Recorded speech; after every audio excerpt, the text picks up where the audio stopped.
Now, obviously, the Women's March came into prominence in 2017 in the aftermath of the 2016 election. We saw thousands upon thousands of women pouring into the streets around the country. And I know there have been marches since, but for folks who haven't been following the day-to-day news coming out of Women's March Network, what do we need to know about the accomplishments the organization has achieved in the last 7 years?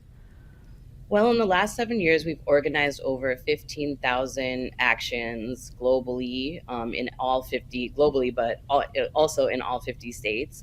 We've mobilized over 20 million people.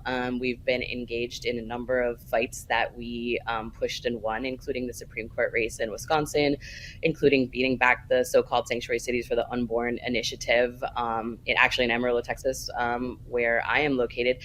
And then we followed the mifepristone case that was just tossed out of the Supreme Court from Amarillo all the way up.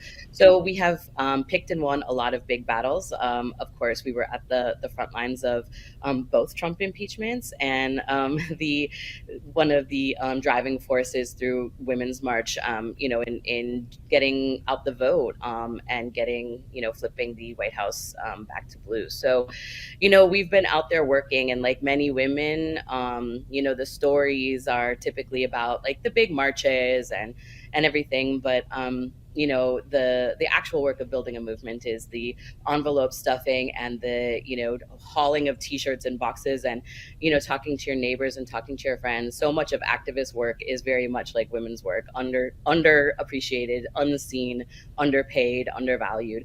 And so shout out to all the women inside of the women's marches overall network, who are just groups of women who, when the time came for work to be assigned, they just raised their hands.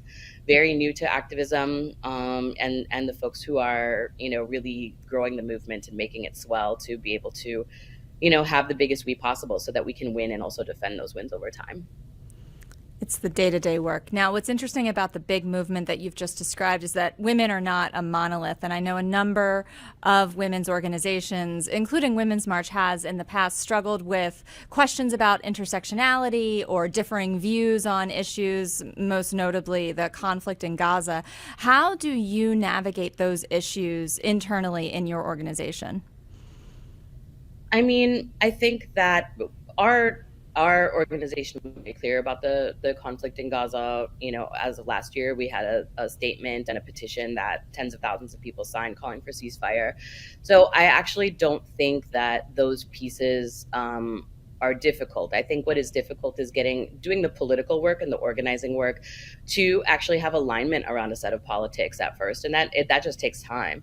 Women's March itself, kind of like the strike, was an organic movement that became harnessed into multiple actions and then into an organization, and that there were growing periods associated with that. And I think the way that we navigated that growth from a moment to a movement to an organization is just to really focus on the people that on the base, and say, what is it that we're trying to do? What are our political goals? And our political goals have always been very clear, and have gotten clearer and clearer as the stakes have gotten higher and higher. Because one of the things I think a lot of people who don't engage with with politics every day get frustrated, and they say, well, you told me in 2016 that it was the most important election of my lifetime, and then you said the same thing in 2018, and then 2020 and 2022, and now you're saying the same in 2024. And the frustrating truth about that is that it's been true every time.